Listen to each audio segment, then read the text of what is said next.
বাবা মা নাম রেখেছিলেন পৃথা। সেনগুপ্ত বাড়ির মেয়ে নাম বদলে হলেন মোক্ষ। যুব ভারতীতে ডার্বি বাতিলের প্রতিবাদের দিন থেকেই ভাইরাল। সাদা পোশাকে আরজি করের বিচার দাবিতে পোস্টার লিখে দাঁড়িয়ে থাকা মেয়েটাই হয়ে উঠল আরজি কর আন্দোলনের প্রতিবাদী মুখ। কাজের জন্যই তাকে আবার ফিরে যেতে হলো। যাওয়ার আগে আনন্দবাজার অনলাইনের একান্ত সাক্ষাৎকারে বলে গেলেন, আজ অভয়া হেরে যাওয়ার অর্থ প্রতিটা মেয়ে, প্রতিটা বোন, প্রতিটা বাবার হার। যতদিন না আপনারা নিজে বিশ্বাস করছেন কে এই আসল ধর্ষক, আন্দোলন ছাড়বেন না। দক্ষিণ ভারত থেকে চলে এলেন হঠাৎ কলকাতায়, কেন? প্রতিবাদ করতে? হ্যাঁ, মানে ফেসবুকে হঠাৎ দেখি বিশাল তুমুল অবস্থা। তারপরে আমি ইউটিউব খুঁজে দেখি, আমার বাবা মাও বলেনি, বিকজ ওরা জানে আমি খুব সেন্সিটিভ, মানে ভীষণ সেন্সিটিভ, এইসব কিছু হলেই পাগলের মতো করবো আর কি। বাবা মা কেউ কিচ্ছু বলেনি আমাকে। Then when I came to know, আমি ওখানে আমার এক দাদার বাড়ি ছিলাম, তারপরে মানে দেখছি তুলকালাম। আমি জাস্ট চলে এলাম, আমি আমার বন্ধু তন্ময়কে ফোন করলাম, ও বম্বে থেকে, চলো চল চল চল, আর পাচ্ছি না, মানে আর যেখানে হবে, যেখানে প্রোটেস্ট দেখবো তো সেখানে তো পাড়া দিয়ে শুরু করেছিলাম। তো ওইটা দেখেই বেশি করে 14 তারিখেরটা দেখে এসছি, আর পুলিশের ভূমিকা দেখেও এসছি। যেভাবে এভিডেন্স ট্যাম্পার করে দেওয়া হচ্ছে, এর থেকে খারাপ মনে হয় না আর কোনো কেসে আমরা দেখেছি। আপনি কলকাতায় এলেন, তারপর প্রোটেস্টে পার্ট নিলেন, অংশ হলেন, কি কি দেখলেন? ভয়ঙ্কর, মানে প্রোটেস্টারের একটা জেনারেল প্রোটেস্টারকে যে প্রথম সফট প্রোটেস্টার, মানে আমি আমার অ্যাজ অ্যান আর্টিস্ট, আমি আর্টিস্ট ফোরামে গিয়ে যদি বলি সেটা সফট প্রোটেস্টার হচ্ছে, কারণ বিচারটা কার থেকে চাই, and that is very fact, বিচার চাই। বিচারটা কার থেকে চাই? কোথায় ঘটনাটা ঘটেছে? আমার লোকাল গার্জিয়ানকে বলবো, তারপরে আমি আমার হেড গার্জিয়ানকে বলবো, এইচওডিকে বলবো। তো সেমই তো, মানে বিচার যেখানে হয়েছে সেখানে প্লেস অফ অকারেন্সকে নিয়ে, যারা জড়িত তাদেরকে নিয়ে বলবো। তো সফট প্রোটেস্টার টু হয়ে গেলাম গেরুয়া। ও বাইরের দেশেও যখনই কোয়েশ্চেন করছি, তাহলে তোমরা হাতরাসে কেন কথা বলোনি? মণিপুর নিয়ে, আরে তোমরা দেখেছো কথা বলেছি কি কথা বলিনি, কি করেছি না তোমরা কি করে জানো? সন্দেশখালি নিয়ে এত কিছু দেখেছি, তখন একটা ভোটের আগে একটা টপিক এত বড়, যেটা একটা ন্যাশনাল ইন্টারন্যাশনাল নিউজ, সেটা নিয়ে কোনো কথা নেই, খালি শুধু সাজা পাবে। তো এটা দেখে ঠিকঠাক যখন ওখানে প্রশ্ন করেছি, হয়ে গেলাম বামপন্থী। হয়ে যাচ্ছে প্রোটেস্টের মতো হয়ে যাচ্ছে, চিৎকার করে যাচ্ছি, গলা ফেটে যাচ্ছে। আজ অভয়া, আমাদের একটা অভয়ার না, আমরা we are raising voice for the lot of অভয়াস। আজকে এই অবস্থা, প্রত্যেক দিন নতুন নতুন একটা ঘটনা, কাল পরশু বীরভূমে একটা ঘটনা, এই হচ্ছে। এই অবস্থায় দাঁড়িয়ে আপনি প্রোটেস্ট করছেন, প্রতিবাদ করছেন, তারপরও এত হ্যারাসমেন্টের সম্মুখীন হচ্ছেন। আপনার কর্মক্ষেত্রে ফোন গিয়েছিল, কি হয়েছিল? হঠাৎ আমার ফোনে ফোন, हेलो मोक्षा बोल रहे हो? हाँ, सीबीआई से बात कर रहा हूँ, রেকর্ডিংটাও আছে, सीबीआई से बात कर रहा हूँ। তো প্রথমে হচ্ছে হ্যাঁ সত্যি তো, এখন তো যাক ভয়েস তুললেই নয় লালবাজারে যাচ্ছে, सीबीआई से কেন হঠাৎ করে? তো আমাকে आपका बेटा कहाँ पे है? बेटा तो नहीं है सर। नहीं आप शादीशुदा नहीं हो क्या? তখনই তখন হাত থেকে ফোনটা নিয়ে তন্ময় কথা বলতে, आपको क्या चाहिए, आपको क्या ज़रूरत है, बोलो आप बोलो। नहीं आप किस वजह के लिए उनको कॉल कर रहे हो, आप वो तो पहले बोलो। तो বোঝা গেল इट्स अ फेक कॉल। ठीक है हम बाद में बात करते, বলে ফোনটা রেখে দিল। রাজনীতির বিরুদ্ধে অরাজনীতির লড়াই তো আপনি করছেন অবশ্যই, কিন্তু বাম মনস্কতা কি রয়েছে কোথাও না কোথাও? শ্রীলেখার সঙ্গে আলাপচারিতা থেকেই এই প্রশ্ন উঠছে। আমার শ্রীলেখা থেকে অনেক কথা দেখি, উনি খুব স্ট্রেট ফরওয়ার্ড, আমার মনে হয় না সত্যি খুব কথা বলে, আমার সেই ক্ষেত্রে ভাল লাগে। এবার বাম, উনি এনি পার্টি সমর্থক হতে পারে, সেটা যার যার পার্সোনাল চয়েস। এবার আমিও আমার নিজেকে বলবো কমিউনিস্ট, আপনাকেও বলবো কমিউনিস্ট। আমার কাছে কমিউনিজম মানে ism of a common man, ism of a common man. তো সেখান থেকে দাঁড়িয়ে আমিও কমিউনিস্ট, আপনিও কমিউনিস্ট। শ্রীরামকৃষ্ণদেবও, আমি ওনার দীক্ষিত। আমার কাছে সব থেকে বড় কমিউনিস্ট হচ্ছে শ্রীরামকৃষ্ণদেব, চৈতন্য মহাপ্রভু, স্বামী বিবেকানন্দ। আমার কাছে তারা কমিউনিস্ট। আপনি এখন ভাইরাল গার্ল। ওরে বাবা, আমি সত্যি বলছি, মানে এগুলোর কোনো আইডিয়াই ছিল না, ভাবিও নি। নিজে কোনো পার্টিকুলার কন্টেন্ট তৈরি করবো বলে যায়নি। আপনার এই ভূমিকা আপনার কর্মক্ষেত্রে, মালায়ালম যেখানে কাজ করেন বা সাউথে দক্ষিণের ছবিতে, তারা কিভাবে দেখছে? তারা কি আপনার কোনো নতুন নামকরণ করলেন?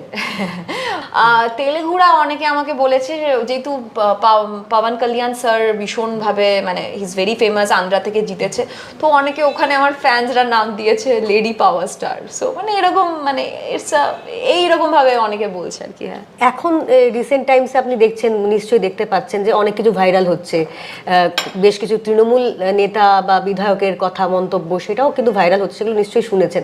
এই বিষয়গুলো আপনার কিভাবে ব্যথিত করছে? আমরা যখন গভর্নমেন্টের থেকে কিছু ফল পাচ্ছি না, মানে আমরা যখন দেখছি গভর্নমেন্ট এগেনস্টে চলে যাচ্ছে কোনো না কোনোভাবে, তখন আমাদের যুদ্ধটা গভর্নমেন্টের সাথে হয়, ইরেসপেক্টিভ অফ এনি গভর্নমেন্ট। সেটা বাম আমলেও আমরা দেখেছি একটা টাইমে কীরকম পিসড অফ হয়ে গেছিলো বলেই মানে নতুন গভর্নমেন্ট এসছে। তো আমরা তো মানে মাননীয় মুখ্যমন্ত্রীর আমি তো বন্ধু না, আমি তো ওনাকে পার্সোনালি চিনি না, উনি যেটা বক্তব্য রাখছে ওনার বক্তব্যতেই এত শয়ে শয়ে লাখ লাখ কোটি কোটি মানুষ ইন্সপায়ার হচ্ছে। আবার উনি যদি একটু অন্য কিছু বলেন তখন সবাই অনেকেই ওনার এগেনস্টে চলে যাচ্ছে। ইটস ভেরি ন্যাচারাল, এটাই আমাদের গণতন্ত্র।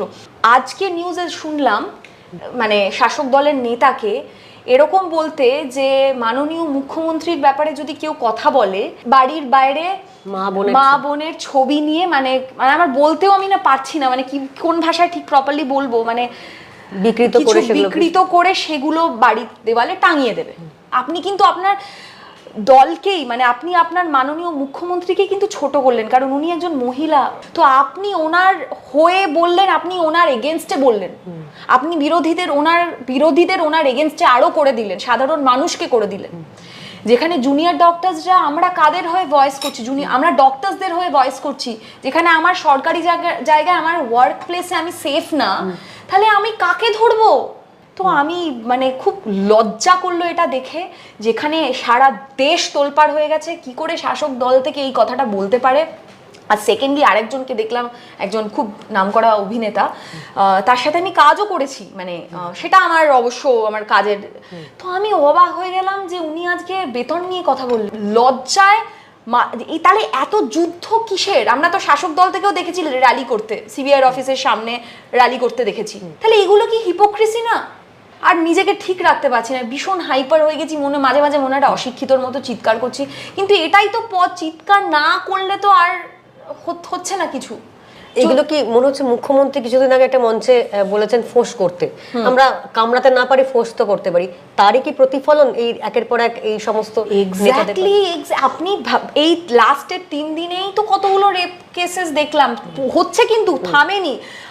এই যে যারা বলছে এই তো মহারাষ্ট্রে ঘটেছে, আসামে ঘটেছে, উড়িষ্যায় ঘটেছে, আমাদের রাজ্যে যেখানে এত তোলপাড়, তাহলে সিকিউরিটিটা কোথায়? তোমরা ছাত্র সমাজের জন্য আমরা দেখলাম, আমি সেটাকে সমর্থন করছি না, ওটাও মনে হয়েছে যে কোথাও না কোথাও গিয়ে চোখটা ঘুরে যাচ্ছে, ওই দিকটা চলে যাচ্ছে।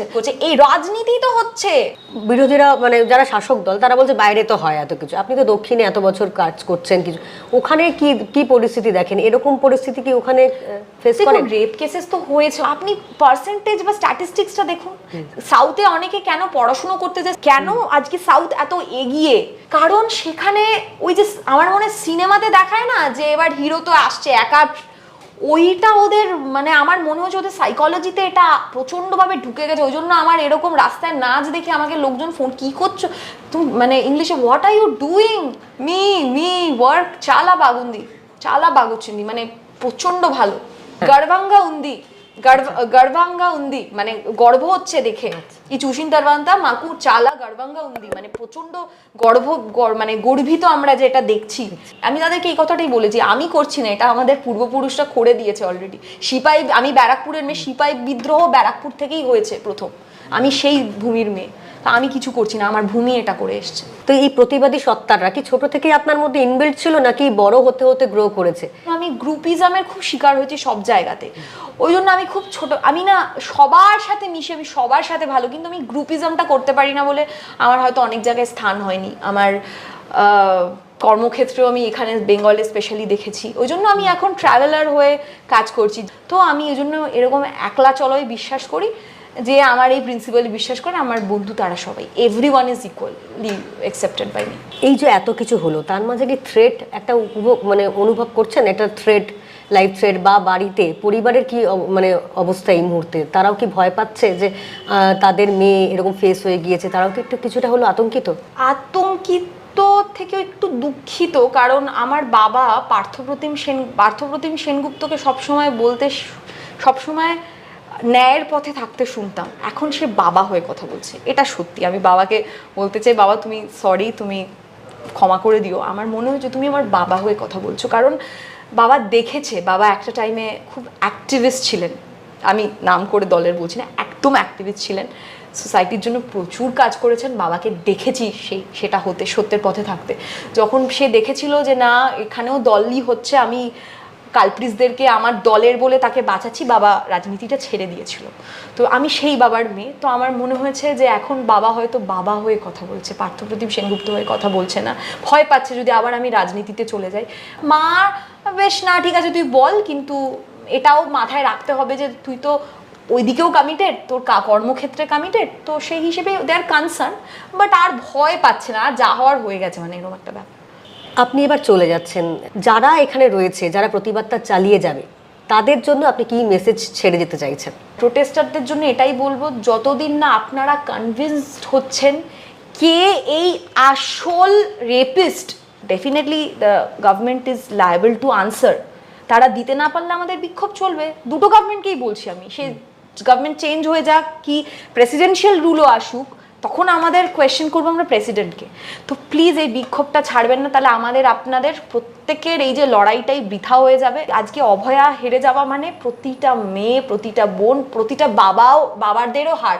All men are not dog, they are also our father, our great grandfathers, the freedom fighters, which also included women, and also the army, soldier, even কত ভালো পুলিশ, আমরা নিজের চোখে দেখেছি কত পুলিশ ভিডিও করছে।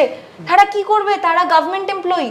তো all men are not dogs, এই কথাটাকে তখনই ইকুয়ালিটিটা আমরা এস্টাবলিশ করতে পারবো। ইয়েস, এবার ইকুয়াল।